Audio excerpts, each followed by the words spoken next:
अहाँ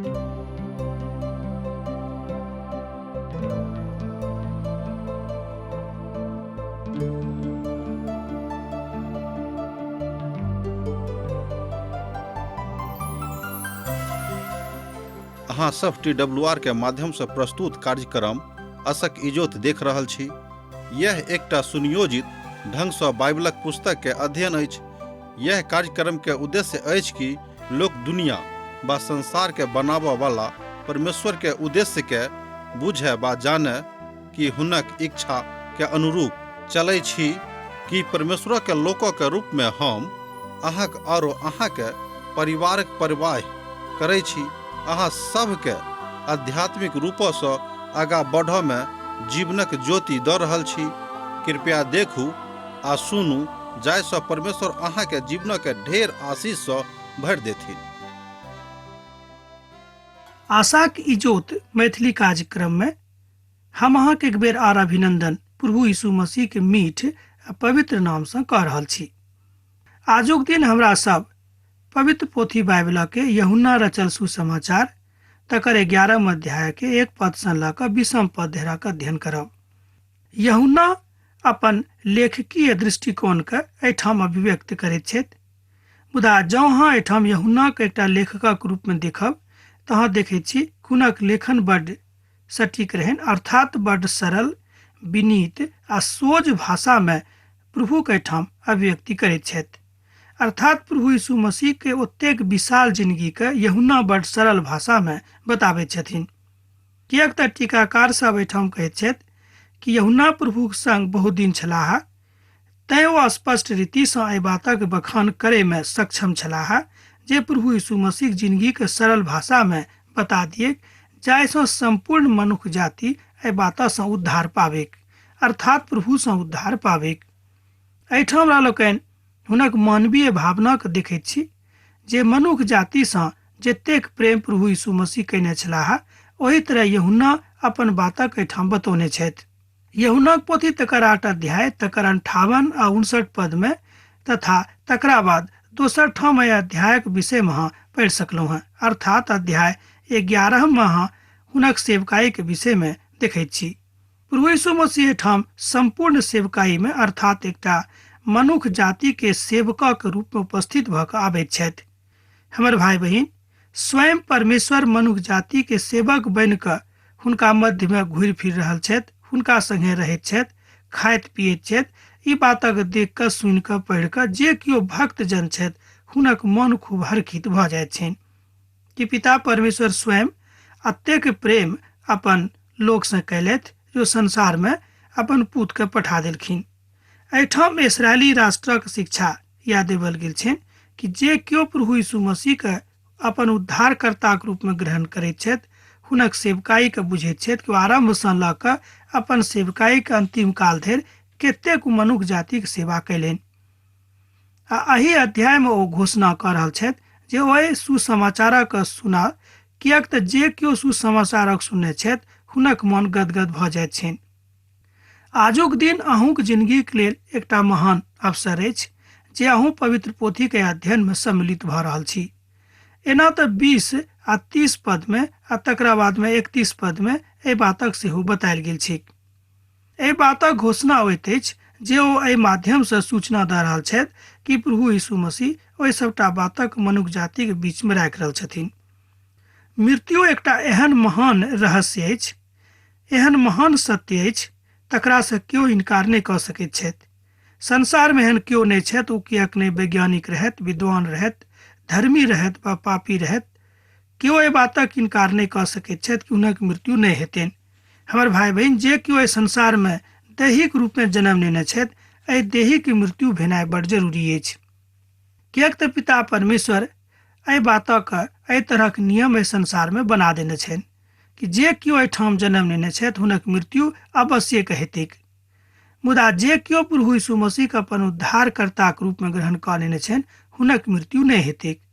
एहिठाम हम दैहिक मृत्यु के नहीं मुदा आत्मिक मृत्यु के बात कऽ रहल छी। जे केओ प्रभु ग्रहण कयने छथि हुनक आत्मिक मृत्यु कहियो नहीं हेतैक। ओ सब दिनक लेल, अनंत कालक लेल परमेश्वरक राज में हुनक महल में रहताह। अर्थात मृत्युक बाद एकटा महान आशा प्रभु यीशु मसीह में छोड़ कऽ आर दोसर कतौ हमरा लोग नहीं देखै छी। कियाक तऽ हम बेर बेर एहि बातक अहाँके बता रहल छी कि प्रभु यीशु मसीह एहि संसार में एहि दुआरे आयल रहथि कि जे केओ आत्मिक रूप में मुअल छथि ओ सब केओ जीवित भऽ कऽ परमेश्वरक मानिक अर्थात प्रभुक महिमाक अहाँ हुनक वाचाके एहिठाम प्रकाशित होइत देखैत छी, तहन अहाँ हुनके जकाँ बनि कऽ संसार में जीवित रहि सकलहुँ हैं। अर्थात जेहन आचरण प्रभु यीशु मसीह के रहन विनीत सरल आ दोसरा से प्रेम करे वाला, एहि तरहक आचरण अहूँक जिंदगी में आबि सकै छै। कियाक तऽ पवित्र पोथी बाइबिल एहि बातक बताबैत अछि कि अहूँ प्रभु यीशु मसीह से सीख सकलहुँ हैं। प्रभु यीशु मसीह स्वयं कहैत छथि कि अहाँ हमरा से सीखू जे हम कतेक सरल छी, कतेक विनीत छी। पहिल कुरिन्थियोक पोथी तकर 13 अध्याय आ तकर 42 पद से लऽ कऽ 44 पद में आ एही पोथी के 15 अध्याय तकर 23 पद में जहन हमरा सब प्रभुक दिस देखैत छी तऽ बातक एहिठाम दोहरियाबैत देखैत छी जे परमेश्वर एहि बातक स्वयं अपना मुख से कहैत छथि। एहिठाम साधु पौल एहि बातक व्यक्ति करैत छथि कि चलू हमरा सभक आत्मिक जिंदगी में खूब नीक से आगाँ बढ़बाक अछि। तहन आजुक दिन एहि अध्याय के पहिल पदक देखी। लाजर नामक एकटा मनुख बीमार रहथि। ओ चारिम और बहिन मरकुसा के गांव में बेतनिया में रहैत छलाह। ई वह मरियम छली जे प्रभु के पाँव के ऊपर इत्र डालि कऽ अपन केश से पोछने छली। हुनके भाई लाजर बीमार रहन। एहि बातक हमरा लोकन 1 आ 2 पद में देखैत छी। एहिठाम प्रभु यीशु मसीह हम एकटा चमत्कारक विषय में आर देखब जे एहिठाम भेल छलैक। ध्यान देव जे ई बेतनिया मरियमक मगर रहेक, अर्थात एना कहियो मरियमक गाम वह रहन। ई लगभग AD 90 में लिखल गेल छल। ई घटना वही काल में भेल रहन। पवित्र पोथी के टीकाकार सब कहैत छथिन कि घटना के भेला AD 90 में भेल रहन। अखन धरि लोक सब मरियमा के जानि गेल छलाह जे ओ प्रभु यीशु के पाँव के इतर से धोने छली, अपन केश से तकरा सेहो पोछने छली। एहि बातक सेहो जानकारी लोक के भऽ गेल रहन। आ जाय सुगंध से ओ समस्त गाम कहियो ने, मुदा हुनक घर गम गम भऽ गेल रहन। आखिर धरि एना कहियो कि मरियमा कोई सुगंध आजुक दिन हमरा लोकन अनुभव कऽ सकैत छी, कियाक तो सबटा अत्तर के प्रभु यीशु मसीह के चरण पर दऽ देने रहली। हमर भाई बहिन, एहिठाम हमरा लोकन मरियमा के ओहि प्रेम के देखैत छी जे आत्मिक प्रेम अछि। प्रभु यीशु मसीह अपन अमृत वाणी में ओहि बातक बताबैत छथि कि मरियमक भावना कतेक नीक रहन। ओ स्वयं कहैत छथि कि मरियम जे कऽ रहल अछि ओ नीक कऽ रहल अछि, कियाक तऽ हुनक शिष्य में से एक गोटे एहि बातक विरोध कयने छलाह। ई मरियमक महिमाक बता रहल अछि से ने, ई प्रभु यीशु मसीह के महिमाक बखान करैत अछि। कियाक तऽ मरियम हुनका से बड़ प्रेम करैत छली, तैं ओ एहि तरहक व्यवहार प्रभु यीशु मसीह संगे कयने रहली। एना कहियो कि एहि तरहक व्यवहार ओ प्रभु यीशु मसीह संगे करैत छली। मुदा हुनका हृदय में परमेश्वरक लेल ततेक प्रेम उमड़ल रहन, अपन ओहि प्रेमक कारणे मरियमक हृदय गदगद भऽ गेल रहन आ सबटा इत्रक आनि कऽ प्रभु यीशु मसीह के पाँव पर राखि देने छली। और बहिन सब यीशु के समाचार पठौली, हे प्रभु, जिनका से अहाँ प्रेम करैत छी ओ बीमार छथि। अब देखियो एहिठाम प्रभु यीशु मसीह को समाद भेटैत छनि कि जिनका से अहाँ प्रेम करैत छी ओ बीमार छथि। एहि बातक 3 पद में देखैत छी। ई बड्ड अजीब तरह के प्रश्न एहिठाम अछि। ओ निवेदन कऽ रहल छथि कि हे प्रभु, जिनका से अहाँ बहुत प्रेम करैत छी ओ बीमार छथि। ई निवेदन प्रभु यीशु मसीह लग पहुँचावल गेलनि। हुनका एहि बातक जानकारी देवल गेलनि जिनका से अहाँ बड़ प्रेम करैत छी ओ बीमार छथि। मुदा एहिठाम साधु पौल बाजि रहल छथि ओ हुनका से प्रेम करैत रहथि। एहिठाम जे विरोधाभास अछि कि प्रभु यीशु मसीह सुनलाक बादो ओहिठाम से आर कतौ दोसर ठाम चलि जाइत छथि। एकर मतलब ई तऽ नहि अहाँ लगा सकलहुँ हैं कि प्रभु यीशु मसीह हुनका से प्रेम नहि करैत रहथिन। तहन देखियो 4 पद में एहि तरह बतायल गेल छै। ई सुनि कऽ प्रभु यीशु कहलनि, ई बीमारी मृत्युक नहि अछि, मुदा परमेश्वरक महिमाक लेल अछि, आ ओ एहि कारणे सेहो अछि जे परमेश्वरक महिमा हुएक।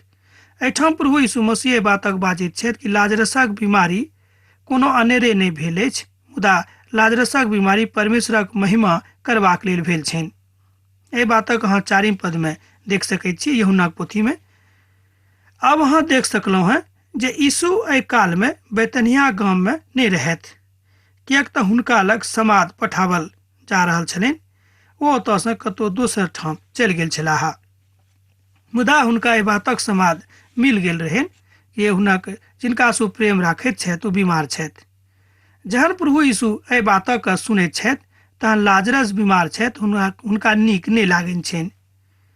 हमर भाई बहिन, जँ अहूँ अपन जिनका से अहाँ प्रेम राखैत छी आ ओ बीमार छथि एहि बातक अहाँ सुनैत छी तऽ अहूँके नीक नहीं लागैत होइत, एहिमे संदेह नहीं अछि। ई बात खाली साधुए संतक संगे नहीं, मुदा ई बात जे आम लोक छथि हुनको संगे छनि। जहन अहाँ सुनैत छी कि अहाँके परिवारक कोनो सदस्य बीमार छथि तऽ अहाँ बड्ड दुखित भऽ जाइत छी। यह बात प्रभु यीशु मसीह संगे सेहो भेलनि, किएक तऽ मरियमक संपूर्ण परिवार प्रभु यीशु मसीह से बड्ड प्रेम राखैत रहनि। एहि कारणे ओ अपन गाँव में बड्ड प्रसिद्ध सेहो भऽ गेल छलीह। प्रभु यीशु मर्था और हुनक बहिन मरियम और लाजर से प्रेम करैत रहथि। जहन प्रभु सुनलथि जे लाजर बीमार छथि तहन जतऽ ओ रहथि ओहि ठाम से और ओ दोसर ठाम ठहरि गेलाह। एहिठाम हमरा लोकनि देखैत छी कि जहन प्रभु के बातक जानकारी भेटलनि तहन ओहि ठाम से और दोसर ठाम जाकर 2-4 रोज और बेसी ठहरि गेलाह। जहन अहाँ बीमार छी बा अहाँके कोनो संबंधी में केओ बीमार छथि तऽ की अहाँ ई काज कऽ सकैत छी कि सुनलाक बादो अहाँ मटिया देबै कि चलू 2-4 दिनक बाद जायब। अहाँ सुनि कऽ तुरंत धौगल ओतऽ जेबै, मुदा प्रभु एहिठाम देखैत छी कि मटिया देलखिन। एहिठाम पवित्र पोथी बता रहल अछि कि 2-4 दिन और बेसी ओतऽ ठहरि गेलाह। जहन अहाँ बीमार छी तऽ की अहाँ अपन प्रेम करैवलाक संगे एहि तरहक कथा कऽ सकैत छी? हम सोचैत छी जे हाँ, नहीं करब, मुदा प्रभु एहि तरहक बात ओहिठाम कयलथि। विशेष तकलीफ सेहो रहनि। ओहि काल में अहाँ संगे संगे विशेष प्रेम अभिव्यक्ति सेहो करैत छथि। तहन आवश्यकता अछि जे एहि बातक हमरा लोकनि आत्मिक रूपे बुझी, तहने परमेश्वरक जानब। अपन समस्याक लऽ कऽ सब केओ प्रभुक लग आबैत छथि, मुदा संसार में एहन केओ लोक नहीं छथि जिनका लग कोनो ने कोनो तरहक समस्या नहीं छनि। अहाँ गरीब रहूँ बा अमीर, अहाँ धनिक रहूँ बा और बेसी धनिक, अहाँ छोट रहूँ बा पैघ, अहाँ केओ रहूँ, सबके लग कोनो ने कोनो तरहक समस्या अछि। केओ एहि संसार में एहन नहीं छथि जिनका लग समस्या नहीं छनि। तकरा बाद यीशु चेला सभक कहलनि, आहूँ हमरा सब पुनः यहूदा प्रदेशक दिस जायब। शिष्य लोकनि प्रभु से कहलनि, अखन तऽ यहूदी सब अहाँके ऊपर पथरवा करबाक हेतु तैयार रहत, किएक अहाँ कतऽ जा रहल छी? एहिठाम एहि पदक जँ अहाँ पढ़बै तऽ पायब। तहन एहि पदक पढ़ी 7-8 पदक। अखन तऽ यहूदी सब अहाँके ऊपर पथरवाह करऽ चाहैत छथि, एहिके बादो अहाँ ओतऽ जाय चाहैत छी, ई की बात अछि? अब देखियौ, प्रभु यीशु मसीह के बातक जानकारी रहनि कि हमरा जब ओतऽ हमरा सब जायब तो सब हमरा ऊपर पथरवाह करता, पाथरक बरखा कऽ सकैत छथि। एहिके बादो ओतऽ जेबाक निर्णय लऽ लेलखिन। एहिठाम हमरा लोकनि देखैत छी जे ई सब बिसराबे के बात नहीं अछि, मुदा प्रभु के सबटा बातक जानकारी रहनि। तहन हुनक शिष्य हुनका जहन एहि बातक स्मरण दिया देलखिन तो कहैत छथिन कि कोनो बात नहीं, हमरा सब ओतऽ जायब। बहुत टीकाकार सब एहिठाम कहैत छथि कि प्रभु यीशु मसीह चुपचाप सहि लेलखिन, सुनि कऽ रहि गेलखिन। मुदा बहुत टीकाकार सब कहैत छथि कि नहीं, प्रभु यीशु मसीह कहलनि कि नहीं, हम ओतऽ जायब, किएक तऽ हमर ओतऽ गेनाइ बड्ड आवश्यक अछि।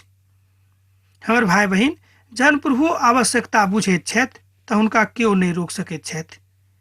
मनुखक एहन कोनो शक्ति नहीं अछि जे परमेश्वरक रोकि सकैत छथि। तहन हमरो सबक ई विचार रहबाक चाही कि जहन प्रभु हमरा सबक जिंदगी में छथि तो हमरा सबक देखैत छथिन। प्रभु यीशु उत्तर देलनि, ई दिनक 12 घंटा होइत अछि कि नहीं? ओ अपन शिष्य सभक कहलनि कि यौ, की अहाँ नहीं जानैत छी कि दिनक 12 घंटा होइत अछि? जँ केओ दिन चलता है तो ठोकर नहीं खेता, किएक तो एहि दुनिया की जोत में देखता है। मुदा जँ केओ राति में चलैत छथि तऽ ठोकर खाइत अछि, किएक तऽ राति में ई जोत नहीं होइत अछि। एहिठाम प्रभु यीशु मसीह अपन रहलाक विषय में आ अपन नहीं रहलाक विषय में बता रहल छथि कि जे केओ प्रभुक संगे छथि हुनका लग ई जोत छनि, आ जे कियो प्रभुक संगे नहीं छथि हुनका लग इजोत नहीं छनि। एहि बातक अहाँ 9 आ 10 पद में देख सकैत छी। दिनक 12 घंटा होइत अछि, एहिमे संदेह नहि, मुदा एहिमे केओ परिवर्तन सेहो नहि कऽ सकैत छथि, किएक तऽ जतेक समय ठहरावल गेल अछि ओ सबटा काल परमेश्वरक दिससँ भेल अछि। हमर भाई बहिन, एहि बातक अहाँ सप्ताहक आखिरी में चिन्ह सकलहुँ हैं कि समय प्रभुक दिससँ अछि। जे समय अहाँके भेटल अछि, जे काल अखन अहाँक संगे चलि रहल अछि, बड्ड अजगुत अछि बा बहुत बहुमूल्य सेहो अछि। एहि बातक अहाँ फायदा उठाउ। अर्थात प्रभु सब मनुष्य जाति के अवसर देने छथि, मुदा आब ई अवसर अहाँके दऽ रहल छथि कि अहूँ एहि अवसर से फायदा उठाउ आ परमेश्वरक चरण में आउ। भऽ सकैत छै कि शैतानक बंधन से अहाँ अलग भऽ जायब, भऽ नहीं सकैत, मुदा ई जरूर भऽ जायत कि अहाँ शैतानक बंधन से छूटि जायब। जिंदगी में जतेक अवसर अहाँके लग आबि रहल अछि, ओहि सबटा अवसरक अहाँ मसीह की इजोत में देख सकैत छी। प्रभु यीशु मसीह एहि बातक बजलाहा आ बाजैत छथि कि अहाँ जेहन हमर मित्र छिकौ हैं, अर्थात ओ लाजर के अपन मित्र बुझैत रहथि। तहनो एकटा पदक हमरा लोकनि देखब। प्रभु यीशु मसीह एहि बातक कहलाक बाद बाजऽ लगलाह जे हमर मित्र लाजर सुति गेल छथि, हम हुनका जगाबै ले जा रहलहुँ हैं। शिष्य सब कहलनि, हे प्रभु, जँ अहाँ सुति गेल छथि तब बाजि सकलाह। यीशु लाजरसक मृत्यु के विषय में बाजने रहथि, मुदा ओ सब बुझलाह जे यीशु निंदक कारणक बात बता रहल छथिन। एहिठाम लाजरसक मृत्यु भऽ गेल छनि, मुदा प्रभु यीशु मसीह ओतऽ हुनक गाम पर नहीं छथि। एहिके बादो हुनका एहि बातक जानकारी भऽ गेलनि कि हुनक मित्र लाजरसक मृत्यु भऽ गेल छनि। तेँ ओ अपन शिष्य सबके कहैत छथिन कि हमर मित्र लाजरस सुति गेल छथि, हमरा ओतऽ जेबाक जरूरी अछि, किएक तऽ हम जाकऽ हुनका ओतऽ जगा देबनि। एहि बातक हमरा सब एहिठाम देखैत छी। सुतला के विषय में बाजि रहल छलाह, तहन यीशु स्पष्ट शब्द में कहलनि जे लाजर मरि गेल छथि। हमर भाई बहिन, पहिने प्रभु यीशु मसीह कनिक परिष्कृत भाषा में कहलनि, मुदा हुनक शिष्य सब जहन एहि बातक नहीं बुझलखिन, तहन ओ स्पष्ट रूपे एहिठाम बाजि रहल छथि कि सुतलाक विषय में बाजि रहल छलाह। तहन यीशु स्पष्ट शब्द में कहलनि जे हमर मित्र लाजरस मरि गेल छथि, मुदा हम अहाँके कारणे आनंदित थिकौ हैं, कारणे हम ओतऽ नहीं छलहुँ हैं, जाहिसँ अहाँ विश्वास करू। अब चलू ओहिठाम जायब। एहिठाम प्रभु यीशु मसीह अपन मित्र सभा कहैत छथि कि हम मुदा एहिके बादो हम आनंदित छी, किएक तऽ अहाँ सब हमरा संगे छलहुँ हैं। एहिठाम पवित्र संगति के विषय में बतायल गेल अछि। जहन हमरा सब पवित्र संगति में रहैत छी तऽ एहि बातक हमरा लोकनि बुझि सकैत छी। चलू ओहिठाम जायब जतऽ परमेश्वर रहैत छथि। पहिने तऽ शिष्य सब एहि बातक नहि बुझलाह जे प्रभु हुनका की कहैत छथिन, मुदा परमेश्वर एहि बातक बुझि कऽ हुनक आज्ञा के नहीं बुझलखिन। एनाक नहि, अर्थात प्रभु के आज्ञा को सब बुझि गेल छलाह, मुदा एहिके बादो ओ कनिक एम्हर उम्हर करऽ लगलनि। ई मनुष्य जाति के स्वभाव में से एक स्वभाव थिक जे मनुष्य एम्हर उम्हर होइत छथि। मुदा हम अहाँके कारणे, एहि पदक एक बेर आर देखब, 15 पदक, मुदा हम अहाँके कारणे आनंदित थिकौ हैं, कारणे हम ओतऽ नहीं छलहुँ, जाहिसँ अहाँ विश्वास करू। अब चलू ओहिठाम जायब। एहिठाम प्रभु यीशु मसीह पवित्र संगति के विषय में बता रहल छथि। पवित्र पोथी के टीकाकार सब एहि बातक अभिव्यक्ति करैत एना कहैत छथिन कि जे कियो परमेश्वर के पवित्र संगति में बनल छथि, कोनो परिस्थिति किएक नहीं रहै, हुनका आनंदित रहे के आज्ञा देवल जा रहल गेल छनि। एहि बातक हमरा लोकनि देखैत छी। साधु पौल सेहो कहैत छथि कि हम हर परिस्थिति में आनंद रहैत छी, किएक तऽ प्रभु हमरा संगे छथि। हमर भाई बहिन, सब मनुखक जिंदगी में तरह तरह के काल आबैत अछि, तरह तरह के तकलीफ आबैत छथि। एहि बातक केओ नहीं बाजि सकैत छथि कि हुनका जिंदगी में तकलीफ नहीं छनि, मुदा एहि विषय में एहि बातक एहिठाम अभिव्यक्ति सेहो होइत अछि। प्रभु के महिमा कहाँ बुझि कऽ आगाँ बढ़ि सकलहुँ हैं। मृत्यु दैहिक जीवनक सर्वकालिक सत्य थिक, ई बजनाइ कोनो अनर्गल गप नहीं थिक। पुनर्जी उठबाक ग्रीक शब्द अछि एनिस्टोसिस। एकर अर्थ होइत अछि फेर ठाढ़ भऽ जाउ। आ एहिठाम जीएस ल्यूइस, जे ऑक्सफोर्डक एकटा प्रखर विद्वान छलाह ओहि बातक धारा प्रवाह रूप में कहैत छथि कि ओ जीवित भऽ गेल छलाह, कारणे एहि बातक विषय में पुरना नियमक पोथी में बहुत पहिनहिए से बतायल गेल छै।